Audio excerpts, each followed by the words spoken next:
Se enamoraron y este les invitó a su casa. Dijo Nayar, existe dos caminos. Uno es camino de Tsuna, con pluma de Ipianchi, y el otro camino con pluma de Nayar. Ese es el camino que deben seguir. A pocos metros estaba escuchando Tsuna, la conversación que sostenía Nayar con Ipianchi Suwa. Tsuna, de envidia, los cambió las plumas de los caminos. Al día siguiente, Ipianchi y Suwa se fueron en busca de Nayar. Llegaron en una casa, estaba una anciana. Ellas dijeron que su hijo les había invitado. Ya oscurecía y en eso llegó Tsuna. Pero ellas se sorprendieron porque aquel hombre no parecía Nayar. Ya era muy noche, asustaron a dormir en casa de Tsuna. Al día siguiente se escaparon y se encontraron con la mamá de Nayar. Les dijo que su hijo les había esperado y se había molestado mucho en vista que no cumplieron con sus palabras. Entre tanto llegó Nayar, pero los desconoció y las rechazó advirtiéndolas que nunca regresaran con él. Ipianchi y Suwa salieron tristes de la casa de Nayar. Comenzaron a caminar. Se resignaron a morir, pero antes dijeron: vamos a transformarnos en alguna cosa que se nos recuerde siempre. Una de ellas dijo: me voy a transformar en india, para que los hombres digan voy a pintarme con achote para lucir elegante. Luego dijo la hermana también: yo me voy a transformar en la planta de Suwa, porque los hombres valientes dirán voy a pintarme con Suwa para ganar más guerras. ella se transformó en una planta de Suwa. Apareció con hambre y vio la planta y se emocionó y dijo: me voy a arreglar con un piar para esa fiesta. En ese momento la mujer Ipiar le tomó el rostro y le frotó con achote a su pecho diciéndole: te supliqué posar en tu casa, pero me rechazaste. De igual manera apareció Nayar, vio una planta de Suwa y dijo: qué hermosa planta, voy a arreglarme para lucir hermoso. Y subió al árbol. Cuando estaba por tomar el fruto, Suwa extendió la mano y le cogió de ti y lo rascó, diciendo: cuando te necesitaba me rechazaste. En ese momento quiso decir: ¡chu, chu, chu, chu!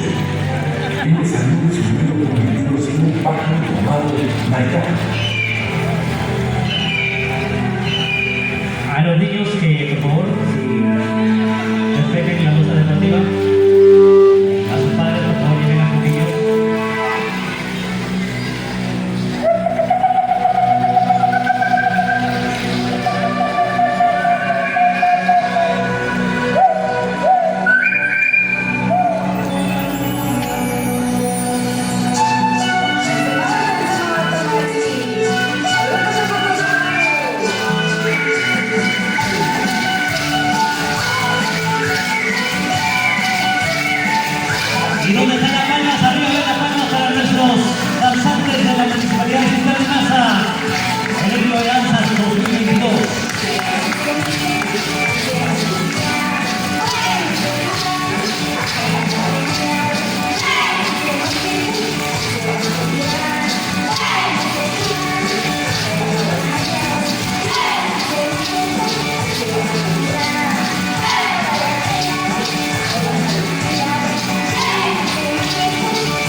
todos para